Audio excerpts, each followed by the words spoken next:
Where will the top remaining NFL free agents sign this off season? Welcome, football fans, to another BLV NFL prediction video. In this video, predictions for 30 remaining NFL free agents. That's right, landing spots for 30 vets that still remain available to sign. If that sounds good, Gronk, spike the like button. Don't be a jabroni, and make sure to subscribe to The Bottom Line View for more NFL free agency predictions, news, reactions, draft analysis, and all 32 NFL team in-depth analysis like nowhere else on the internet. That is The Bottom Line View. Get in the comments and let me know if you agree or disagree with my landing spots. Let's kick it off with the highly controversial, but always fun to discuss. His name is Aaron Rodgers. The bad man might find himself in Pittsburgh. At least when I break it down, it's the place that makes the most sense. It's the team that can stabilize with the personality that Aaron Rodgers brings. It's the culture that can withstand Aaron Rodgers. And it's a team that's in win now mode. And they have really indicated that they are in win now mode by the moves they've already made this offseason. DK Metcalf. They didn't even know who their quarterback was going to be. At least we think. And they went out and traded for DK Metcalf. I don't think you do that if you're not trying to win. Darius Slay. They sign an old corner who can still play pretty well as their CB2, but you don't do that if you're not trying to win. They have Cam Hayward, TJ Watt, Minkah Fitzpatrick, Patrick Queen. Some pieces in their prime, past their prime, or on their last legs. Mike Tomlin desperately needs a playoff victory, and there's no quarterback in free agency or the draft that's going to give you a better opportunity of making a splash in 2025. I know that some people think Aaron Rodgers is washed. I think he's better than you think. I think especially another year removed from the Achilles, he can still sling the rock. He can still throw the ball deep to George Pickens, DK Metcalf, still showcase that in 2024. His big weakness right now is his mobility. But in terms of accuracy, timing, intelligence, and even arm strength, Aaron Rodgers is still a top 20 option at the position, and you could make a strong argument he was better than Russ last year and would be an upgrade over Russ this year. So that's where I think Rodgers and the Steelers make the most sense because both need each other.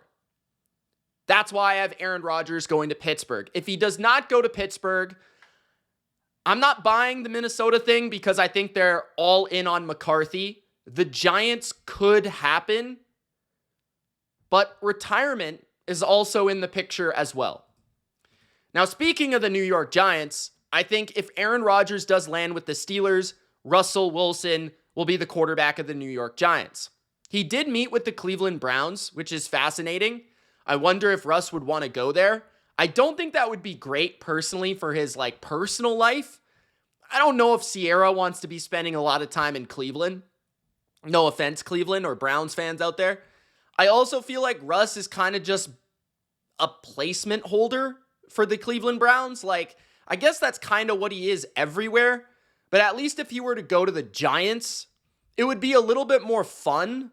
There would be a spotlight on Russell Wilson. And perhaps with success, he could play himself into position for a little bit of security into the future. But I actually like the Giants situation for Russell Wilson. He's got Malik Neighbors as his number one, who's fast, electric, can get downfield, but also work underneath. He's got Wan'Dale Robinson coming out of the slot. A young, fresh running back in the backfield in Tracy. a really enticing tight end option in Johnson. And you've got Darius Slayton, who can go deep. He's one of the best deep threats in football, and we know that Russell Wilson is the moon ball specialist. Plus, if you're looking at it from the Giants' perspective, many people think that Russell Wilson is sort of washed, but at the same time, the last 2 seasons he's played, he's had an above 500 record.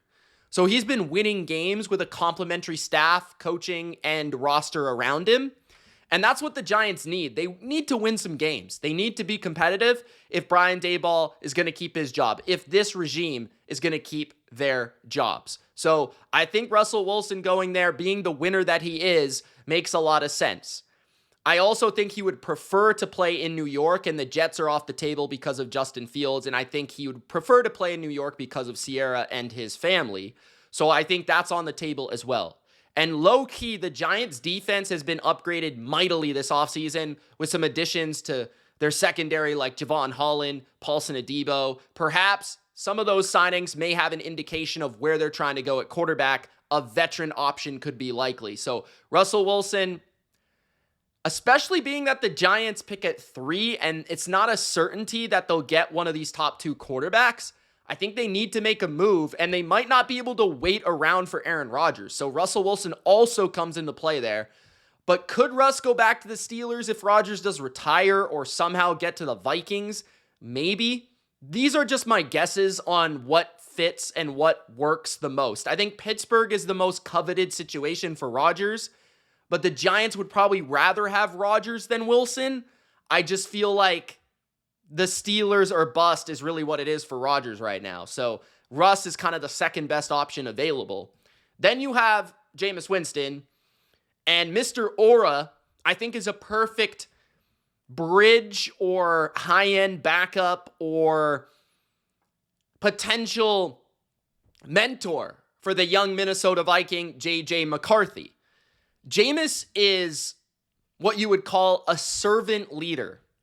He's very charismatic, very outgoing, a very good individual personality, right? Everybody's buddy.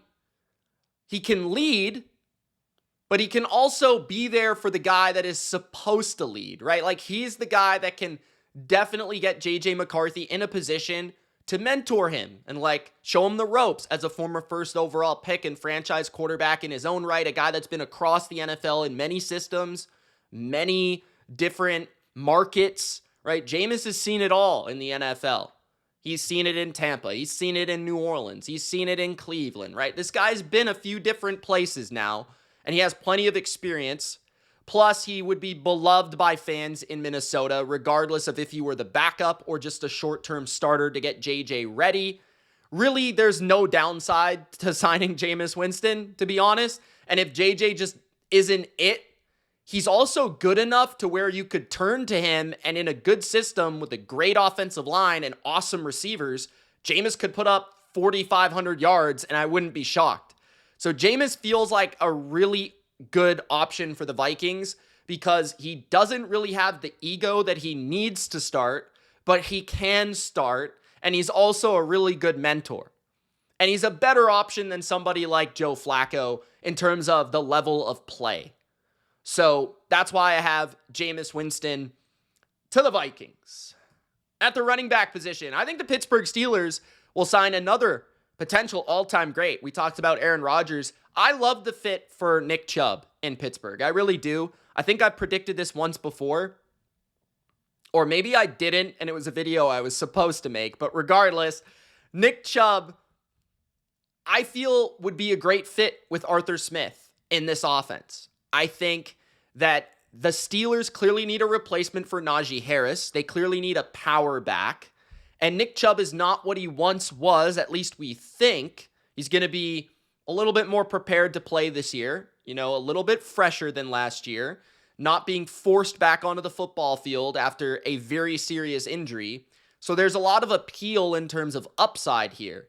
The Steelers do want to be physical and run the football. And the Steelers have long probably admired the play of Nick Chubb because it's been up close and personal, including the game that I do believe he got hurt in. Nick Chubb was going off against the Steelers, and then he got injured as a Cleveland Brown. So taking a former rival and putting him as your complement to Jaylen Warren on a cheap contract on a team that's looking to win right now, especially if they do sign Aaron Rodgers, it does make sense to add another veteran option to the backfield to solidify your trio of running backs, which would be Jaylen Warren, Nick Chubb, and Cordell Patterson, okay? So I have Nick Chubb to the Steelers. This one's interesting, though. I could see him going a bunch of different places. Like, the Raiders could be possible. The Broncos could be possible. There's so many different places that Nick Chubb could land. Maybe even as a backup somewhere. Who knows?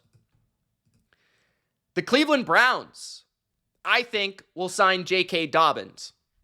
Now, just like Nick Chubb, I think there's a lot of different places that J.K. Dobbins could go, including the Broncos, the Raiders, right? Could he go back to the Chargers as Najee's change of pace, potentially, and fit back into Greg Roman's offense? But J.K. Dobbins is a former Ohio State great, which means that Ohio is a home for him. And being that Cleveland is going to have to rely on the run game, and they're probably moving on from Nick Chubb, Dobbins makes a lot of sense. He's kind of similar to Nick Chubb in terms of his slashing ability. He's, short, stout to the ground, but also powerful and fast and explosive, one-cut runner. And he looked really effective last year. Like, unlike Nick Chubb, he still looked like he had that pop and explosion. And that's the type of addition, a savvy, underrated one-year contract that Cleveland likes to covet. So I like Dobbins in a Stefanski scheme in 2025, returning to Ohio. At the offensive line level, we're going O-line before we go receiver in this video. We're going to see how that goes. Jedrick Wills to the New York Jets. Now, Jedrick Wills has played left tackle in the NFL for the Cleveland Browns, but I could see him making a switch to the right side and playing for a team like the Jets. I saw a possibility for New England because there is a connection for Mike Vrabel here that he was in Cleveland as the assistant to the head coach, with Kevin Stefanski. But Jedrick Wills to the Jets, being that the Jets don't have an option at right tackle right now that's starting caliber. And are they willing to commit fully to the draft for that to be the solution? Like, what if they don't land one in the first round? Then they're kind of in a big pickle, right? So I think they need to sign some sort of veteran that can play right tackle. And Jedrick Wills was a right tackle at Alabama, if I'm not mistaken. So he does have experience there, and some could argue that that might be his better position. The Jets might also look at him as a guy that's still fairly young, like in his prime years in the NFL, and honestly, he could still be developed and still be maybe... These offensive linemen are weird because sometimes they can develop later, sometimes they need to mature, sometimes they need some better coaching and technique tweaks, and, that's why a guy like Jedrick Wills, a former first-round pick that was coveted in the draft, could be seen as a reclamation project, so to speak, a short-term contract, a high-upside player that can start in a pinch if you need him to. Ideally, they would draft somebody at right tackle, but if they don't find somebody, you can still lean on him to be their starter. So that's why I like this fit for him with the Jets. Tyron Smith, I think most likely will retire, but the Patriots should definitely be looking at Tyron Smith to sign because they have the most cap space still in the NFL, I think by like $30 million, if I'm not mistaken. And if Tyron Smith is going to play and not retire, it's probably going to be for a team that's willing to pay him out the wazoo, right? Like, it's probably a team that's going to pay him way too much money on a one-year contract, like $25 million or something ludicrous. I think last year he played for like $20 million on a one-year deal for the Jets. If he's willing to be a mercenary in that sense, I feel like Tyron Smith is a vet who probably would be willing to play for a Mike Vrabel, right? Block for a young quarterback like Drake May. Play in another historic franchise like the Patriots and play in an offensive line that is coached by Doug Marrone and on the other side of his former teammate with the Jets, Morgan Moses. So I think there's enough here to draw Tyron Smith to New England if the money is right. But I think most likely he retires. I just wanted to put him in the video because it didn't feel right that he was not in the video. Now, the guard position. Brandon Scherff feels like a fit for the Bengals. They let go of Alex Kappa, and they need a right guard. Brandon Scherff feels like for a line that just needs certainty and reliability, he feels like the most consistent, and he feels like the safest option at the guard position. I'm not saying he's the best necessarily or the youngest, certainly not, but a guy that for a 1-year deal, he could be a plug and play, and he could solidify a major weakness at right guard, right? That's what you're looking for if you're the Bengals. You're not trying to hit a home run. You're just trying to get on base with Brandon Scherff. And to me, this is a guy that's been a former multi-time Pro Bowler, has plenty of experience playing in different systems, playing at a high level, and he's a better pass blocker than he is a run blocker, considering Cincinnati's all in on their pass game. This makes a lot of sense. Shaq Mason to the Giants. The Giants have a connection to Shaq Mason. Their offensive line coach, I believe, is Cameron Brasillo. If he's not the O-line coach, he's rather the assistant or the real O-line coach. Regardless, he used to work in New England. So there are connections. And also you've got Brian Daboll himself, who used to be a New England guy too. So you've got some connections to the New England style of blocking, offensive line play, that sort of stuff. Shaq Mason, much of his career was spent in New England. His prime years in his career were spent in New England. Then he went to Tampa, he went to Houston. But I think making his way back to a place that has familiarity in their schemes, their run fits, all that sort of stuff, like the way that they want to go about protecting, the way they want to go about running the ball. I think what's best for Shaq Mason at this stage in his career, if he can't find a way onto a contender, which is probably unlikely at this stage, find a way onto a team that is a good scheme fit. It felt like Houston this last season was his roughest season, and it could have been due to a little bit of wear and tear. He's only 31. It could have been due to his play falling off significantly, but it also could have been due to just like the lack of continuity with the entire scheme. So Mason to the Giants, the familiarity is there. The need is there for the Giants. They could definitely still upgrade their interior offensive line. Dalton Risner to the Seattle Seahawks. I like this fit because bringing in Kubiak means you need some good zone blocking linemen. And Risner's been very consistent for the Vikings the last 2 years as a budget signing. It looks like Seattle is in the budget competition for this guard market. They were looking at Tevin Jenkins. I feel like Risner, being a former Minnesota Viking as well, would be a guy that would be familiar with Sam Darnold to some degree last season. Sam Darnold would probably feel confident about having him in front of him, blocking for him. And I think he would fit seamlessly, very smooth in a Kubiak system, seeing as how he's played well in these zone schemes throughout his history, including Denver and also last year in Minnesota. Last 2 years in Minnesota. He's been working his way on 1-year contracts. Now, we talk about Will Hernandez going back to the Cardinals. This is pretty easy. He's been really underrated the last couple of years. The Cardinals run a very unique run game where they ask their guards and their interior linemen to move in space a lot, and Hernandez is vicious, physical, and the type of guard that they really like because he brings an edge, and he's also got those quick feet to get in space, and he just smothers people and hammers them. So I like Will Hernandez for the Cardinals because he brings all that back to them, and they already know what they're getting, and they're not going to have a pretty penny to get it done. So yeah, their guard position, their interior is not like super impressive, super over the top great right now. I think they can afford to bring him back and at least compete for his starting spot, if not get his starting spot back at the left or the right guard position. Left guard, I think, preferably for him. Okay. Now wide receiver. The New England Patriots will sign Stefon Diggs. I'm running with it.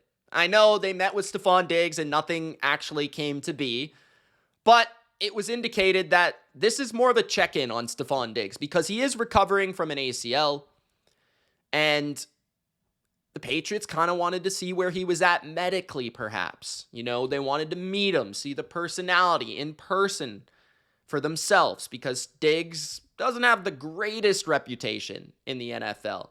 But I think that's a little bit misconstrued because he is very competitive, and I do feel like he brings some positives in terms of bringing a little bit of an edge, that honestly an offense that might need it. Like the Patriots are a little bit too nice on the offensive side of the ball. They need a guy that's just going to be a little bit of a dick. You know what I'm saying? They need a guy that's just going to be a little bit edgy.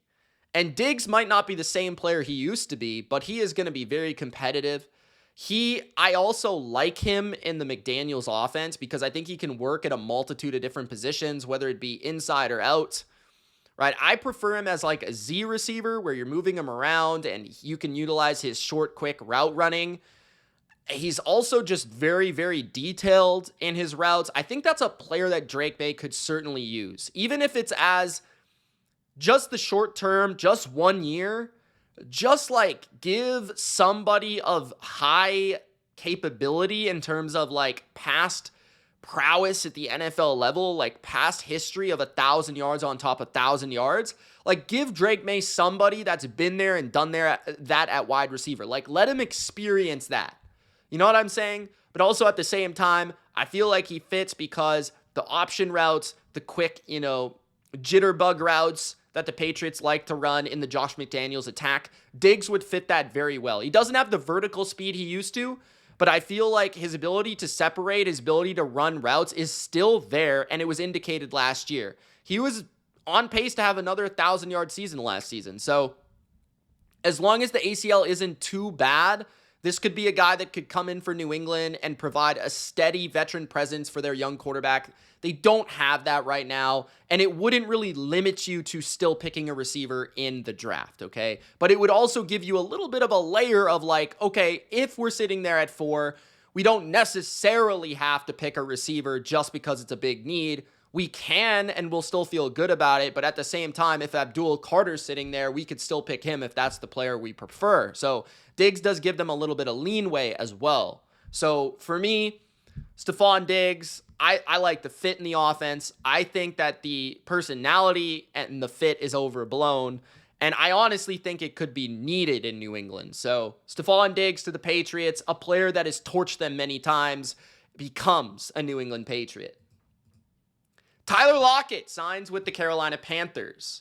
I like this fit with Dave Canales. Canales was in Seattle when they drafted Tyler Lockett, so he was there for a while.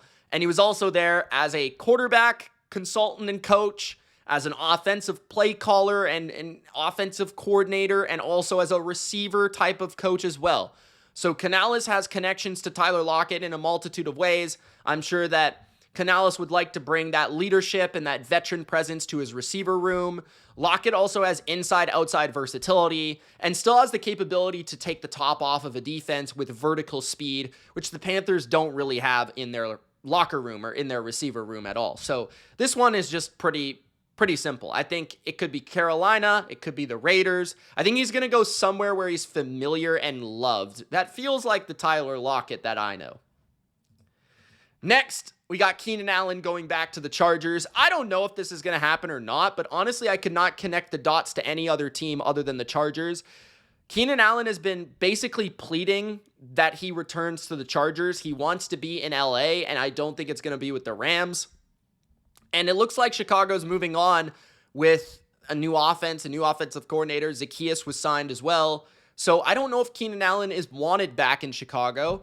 And you know who wants him is Justin Herbert. They brought back Mike Williams, so why not Keenan Allen? I think, yes, he is a slot receiver, but Ladd McConkey can do more than just play on the inside. He can play everywhere. So having another guy that can win through his route running, that has extremely high rapport with Justin Herbert, like deep rapport with Justin Herbert, where they're going to have just a sense of where to go, how a certain route is going to be run, where the ball should be in a certain situation. Like those two have a unique sense with each other, and they've built such a great chemistry that at this point in his career, I feel like Keenan Allen doesn't really want to do that again with another quarterback, have to experience another place. He just wants to be at home, which is LA, and he wants to try to make a run with that team that he was a part of for so many years and never truly got to do that with. So I think it would be honestly a mistake if the Chargers did not call the number of Keenan Allen, because I still think he can play. I'm not saying he's in his prime, But this guy is so savvy, so smart. He's a great locker room presence. He's an obvious fit for the Chargers at a position that they desperately need. So I would add Keenan Allen, even if it was just as a role player, honestly. But he'd still be the second best receiver on this depth chart. Amari Cooper returns to the Dallas Cowboys, just as Keenan Allen returns to the Chargers. I think this is more of an appeasement to Dak Prescott and to add some sort of complimentary presence for CeeDee Lamb. Amari Cooper definitely looked a little washed last year.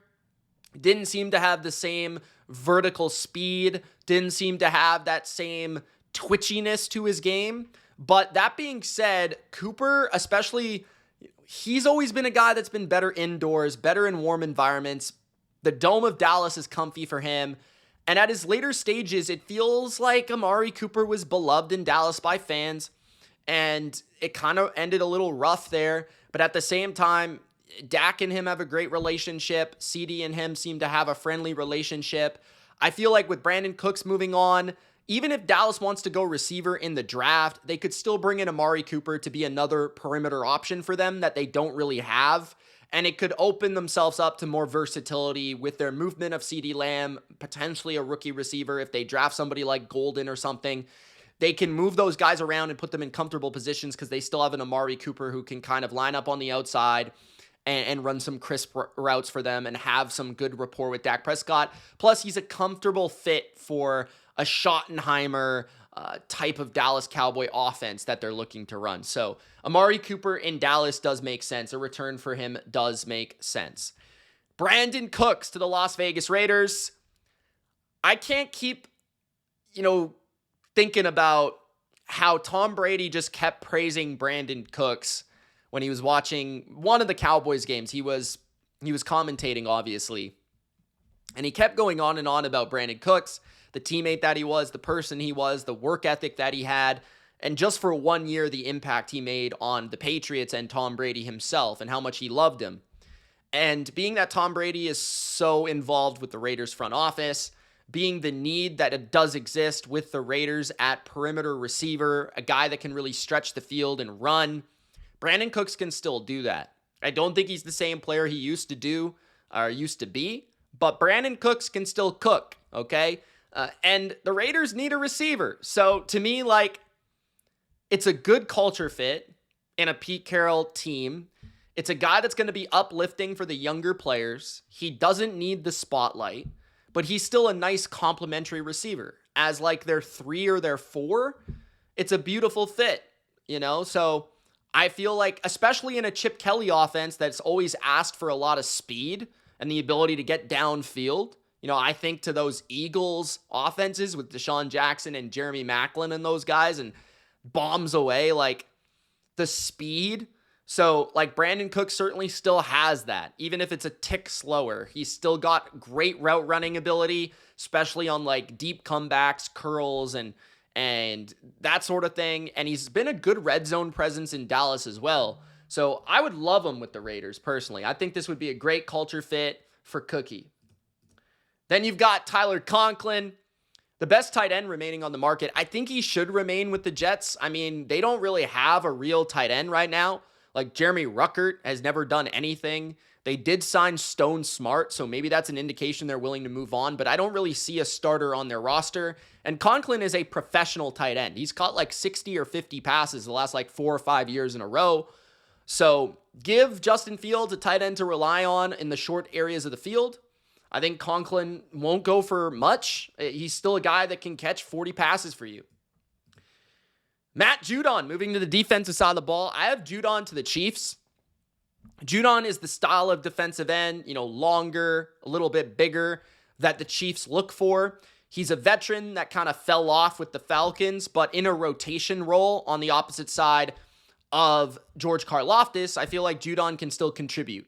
He's also very talented in stunts and blitzes. We saw that in Baltimore, and we saw that in New England. Perhaps that's part of the reason he fell off with the Falcons, is a lack of creativity with the ability for him to move around and do some different things and use his length and his quickness to get to the quarterback. Now, maybe he's just completely fallen off due to the injury he sustained in New England not long ago, but I think the Chiefs could roll the dice on a veteran defensive end. Their defensive line is really thin, and even if they decide to go with some players in the draft, I feel like getting a guy like Judon who can still contribute on third downs or be a guy that can play maybe half the snaps would be a nice addition for them. Judon, somebody in this area or type would make a lot of sense for the Chiefs. Von Miller to the Commanders. I love this fit with Von Miller to Dan Quinn's defense. And I love the idea of a sub-package rusher for Von Miller at this stage of his career, where all he's worried about is pinning his ears back and using his plethora of pass rush moves and his quickness, his spin moves, and all that sort of stuff to be able to just thrive and get to the quarterback. And I could still put up 8 to 10 sacks in a Commander defense. That's probably what Von Miller thinks. And Dan Quinn does need this. I mean, they lost Dante Fowler, so a good replacement for Dante Fowler would be a guy like Von Miller. He's not quite the same player he is against the run or used to be against the run. You know, he doesn't really quite have that power anymore. But if you're talking about that speed and that ability to just put together a pass rush rep, I feel like Von Miller is still very much there. Over the back half of the season, he put up some pressure numbers. So I think Von Miller in a third down role, in a depth role, on a deep defensive line, it would be a great signing for a contending team that's going to score a lot of points and be ahead a lot. Za'Darius Smith to the Bengals. I think Za'Darius Smith is probably the best guy remaining at the edge position. I think he put up something like 9 sacks last year with the Lions and the Cleveland Browns. He still, to me, can be more than just a complimentary pass rusher or a third edge. Like, ideally, maybe at this stage, he's a third edge rusher for your team. But I feel like on a team like the Bengals, he could start across from Trey Hendrickson. They could bring in a rookie as well. They could help develop that rookie with Za'Darius Smith's presence as well. And Za'Darius Smith can stop the run fairly well, but can still sack the quarterback. And he's that type of guy that you can really allow to thrive in one-on-one situations opposite a really good edge rusher, like a Myles Garrett, right? In Detroit late last year, he was actually like probably the most talented rusher they had near the end of the year and in the playoffs. And it wasn't quite enough, but he still put up some numbers and he still had some spots where he was really effective. And if the Bengals do want to be more creative up front, we know Za'Darius Smith is very talented in those stunts and things, being that he played in Baltimore, you know, under Brian Flores, I believe, in Minnesota for a year, or maybe not, but he was in Minnesota. You know, he's just been so many different places. The Packers used him in creative ways, standing up, moving him around. Like, he's just been a guy that you can use in a lot of different ways. And I feel like he is still a starter in this league. So that's why I think the Bengals need to make a move like this. They just need to bring some floor to their defensive line before the draft, or maybe even after the draft, whenever he ends up signing. But they need to bring a stabilizing veteran for their edge rush. And I feel like Za'Darius Smith could be that, and he's probably the best available on the market right now. At defensive line, interior, I got Calais Campbell to the Miami Dolphins.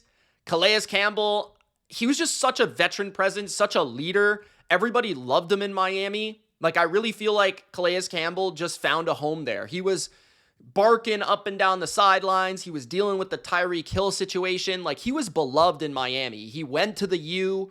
I feel like that is his home. He's old. Like, unless he does decide to go to, like, the Ravens for one last ride or chance at a ring or something like that, or the Chiefs or maybe the Bengals, but I doubt it. Like, I could see him going to the Bills, the Ravens, the Chiefs, maybe. But Miami is his home, right? And Miami has a desperate need at that position. Miami's already been discussing in discussions for a contract with him. So it does make sense for him to remain there as that veteran presence, as that leader that they need.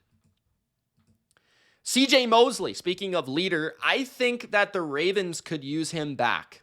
They lost Harrison to the Steelers at linebacker, and they don't currently have a second linebacker to play alongside Roquan Smith, right? So CJ Mosley, I feel like, could be that second linebacker. He's not quite what he used to be, but he's highly intelligent. And if I'm not mistaken, his defensive coordinator in Baltimore would be his former teammate in Baltimore, Zach Orr. right? So there would be a connection there as well. Mosley would have a very good understanding of the defense, the checks and the balances. And I still think the last time I've seen him play, he played pretty well, right? Because he's just so smart. He sees everything so fast. He wouldn't be asked to do all the physical demanding tasks like Roquan Smith. He'd be more so like that Bobby Wagner presence for this defense, which I feel like would be a great addition and probably an upgrade over Harrison. Kyzir White, back to Philadelphia. We're finding familiar homes for these players. Kyzir White played on the Eagles in 2022, played pretty effectively enough to get a nice little contract from the Arizona Cardinals to play the last 2 years as their most snap reliant linebacker. Like, he was getting 1,000 snaps for the Arizona Cardinals and probably wouldn't be getting 1,000 snaps for the Philadelphia Eagles beside Zach Bond, but he's a twitchy, kind of smaller former safety linebacker. He's fast. He can run. He could cover a bit. And he's even put up some sacks. I feel like he'd be a nice complementary piece to Zach Bond. And he's already understanding the defense very well, playing under Gannon for multiple seasons in both Arizona and Philadelphia. So I feel like the whole cover two, quarters coverage tree, the Fangio defense, that's something he'll be very familiar with. And even Fangio must have gotten some sort of recognition of him from the Super Bowl that he was a part of in 2022 when he came in as a little bit of a consultant, right, for that game against the Chiefs. So I think Kyzir White would be a nice replacement because Nakobe Dean is out for, it sounds like half the year or something like that, thanks to the Eagles fans that let me know in the comments. So I do think a veteran presence linebacker, one with scheme recognition, one with a lot of play experience in this defense, somebody that can be the carryover or the depth for Nakobe Dean moving forward. I think Kyzir White makes a lot of sense and won't be too expensive. The Buffalo Bills, sorry for knocking my mic, are going to sign a corner. It's a matter of who, and I think Asante Samuel Jr. makes a lot of sense. I'd also say based on age, he's probably the best corner available, or the one that should provide the most value based on the age, the upside, all that. He is still young, very young. I think he's 25 or 26. So he's still in his prime. And one key connection you can make to this one is that Sean McDermott was in Philadelphia when Asante Samuel Sr. was there. And Asante Samuel was an excellent corner for the Patriots, the Eagles. And I think, being that he has that connection to his father, and then the players play so similarly, like Asante Samuel Jr. and Asante Samuel Sr. being a Patriots fan, I'm not saying that the son is his father necessarily, but they have some very similar skills. Their ball skills are outstanding. Their playmaking nature is outstanding. Their quickness to jump the ball, their ability to break on the football, is elite. Now, Samuel's a little undersized, and Buffalo doesn't typically go for that type of player, but he's very good in zone. And I feel like he would be the type of player that as a 2 to Benford would really thrive. He would also kind of replace Rasul Douglas in terms of being that ball hawking type of player. So you'd get younger, which is what they're looking for. You'd get a little bit quicker and twitchier, and you'd still have that playmaker on the outside of your defense with some familiarity with the name, Samuel. So I like this move a lot. Kendall Fuller to the Ravens. I've made this one known already because Baltimore needs a CB2 to replace Brandon Stevens. Fuller is the marquee definition of a CB2 throughout his career. He can play inside or outside, allowing Marlon Humphrey to have inside-outside versatility as well, okay, because Wiggins is going to take up one spot. And then you've got a guy that thrives in zone, which the Ravens typically play more zone than man. And he's also from Maryland, so it just feels like it's too good to be true probably, but I'm going to roll with it. Mike Hilton to the Panthers. The Panthers definitely need an upgrade at nickel corner, and Mike Hilton is still pretty darn good, especially when it comes to blitzing and stopping the run. And one of the points of emphasis for the Panthers this offseason has been getting impactful run defending players. Mike Hilton can be that for you. So might not be quite the best in the secondary in coverage, but when you look at Carolina's defense, they don't really ask their nickel to be too active in coverage. They're more so asking him to play along the line of scrimmage as like an extra safety or box linebacker.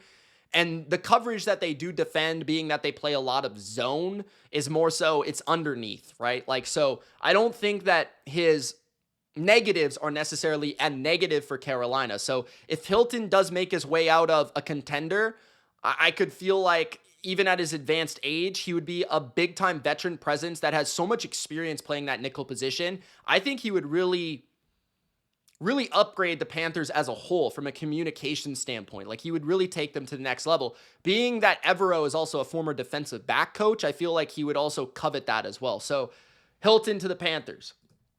Stephon Gilmore to the Bengals. This is probably not going to happen, but I'm going to predict it anyways. The Bengals need Stephon Gilmore. They need a corner. And being that, multiple players in their secondary are coming back from injuries, Gilmore can just be a plug and play. It doesn't matter what the defense is. You play man, you play zone, you press, you don't. Like, Gilmore's going to come in there and he's going to be really good. Like, last year for Minnesota, he got a little bit burnt at times, but I mean, he's still a really darn good CB2, and I feel like he can hold his own, and he just brings so much experience. He brings, like, this playmaking ability in the biggest moments of games that the Bengals lacked last year. And it felt like the Bengals, everyone was asking them to sign Stephon Gilmore last offseason, and they didn't do it. They saw him go to Minnesota, and he was thriving over there. And I think the biggest point is just like having a guy on your defense that can bring some confidence, bring some swagger, bring some experience, bring a mentor to a younger defensive backfield, and then just be a guy that like makes big plays in big moments. Like, the Bengals did not have that on defense last year. So I think Gilmore would be a perfect signing for Cincinnati for a variety of reasons. The safety position, Justin Simmons to the Eagles. This one is an easy fit. Vic Fangio, former Broncos head coach, worked with Justin Simmons in Denver at his peak of his play, and Simmons has always been in this defensive scheme at a very high level. So if they want a veteran presence at cheap that can replace CJ Gardner-Johnson, that's maybe not the mouthpiece, but still can play pretty effective football as a free safety, I feel like Justin Simmons can do that. Felt like last year he fell off a little bit. Not quite as fast or twitchy as he used to be, but still darn smart. And he always feels like he's in the right spot. And that communication is absolutely huge, especially now that you've lost Darius Slay. Having that veteran back there could be a big deal for the Eagles. Justin Blackmon. I always say Justin Blackmon, bro? Julian Blackmon. This is going to be an ongoing thing, guys. Blackmon to the Bills. Now, the reason I have Julian Blackmon to the Bills, he worked out with the Bills last offseason, and I don't know why they didn't sign him. I think it was because Blackmon actually chose to go back to the Colts, but he was almost going to sign with the Bills. Now that the Colts don't appear to be interested, I think like the Bills are at the top of the list, and the Bills do need a free safety, and Blackmon did prove last year, like he had one of his best seasons. He played over 1,000 snaps. He proved that he could be healthier. This feels like an easy one. Like, he should be signing with the Bills. Maybe this will be a post-draft signing, but he's an underrated player that has plenty of range and plenty of versatility. I feel like he's a perfect fit for Sean McDermott and that safety room that doesn't really have a player with his range. So I like Blackmon a lot for the Bills. And then the final signing, Rasul Douglas to the New Orleans Saints. This just feels like a Saints move. They always seem to sign veteran defensive backs. Douglas will be the next in line. Their corner depth chart is desperate right now. They don't have a corner that graded like better than 60th last year. They have a lot of young, unproven players, and they need a veteran at corner. A guy that's a ball hawk, a guy that's always in the right spot. Staley loves to play zone coverage. Douglas is at his best on the outside playing zone coverage. And this could also allow them versatility, whether if it's a pre-draft kind of signing, it could allow them the versatility to maybe go with a different position in the first round because it feels like a reach at number 9.